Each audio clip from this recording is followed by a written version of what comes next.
பசுமை பாரத விவசாயிகளுக்கு வணக்கம். நம்ம இப்போ வந்துட்டு ஆத்தூர் நியர் சாத்தப்பாடி கிராமத்தில் இருக்கோம்.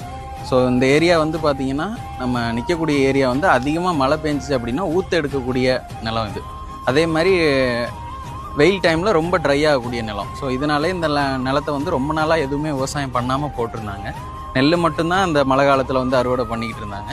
ஸோ இதில் வந்து நம்ம இந்த ஆஃப்ரிக்கன் கயா மகோகனி நம்ம பசுமை பாரதம் நிறுவனத்திலேருந்து கொடுத்து சரியாக இப்போ 2 வருஷம் ஆயிடுச்சு. இப்போ 2 வருஷ காலத்தில் இந்த மரத்தோட சுற்றளவு வந்து எவ்வளோ வந்திருக்குன்னு பாருங்கள். கிட்டத்தட்ட வந்து பார்த்திங்கன்னா 11.5 இன்ச்சு சுற்றளவு வந்து வந்திருக்கு. இதுவே கீழ்ப்பாக்கத்தில் வந்து பார்த்திங்கன்னா 15 இன்ச்சு சுற்றளவு வந்து வந்திருக்கு.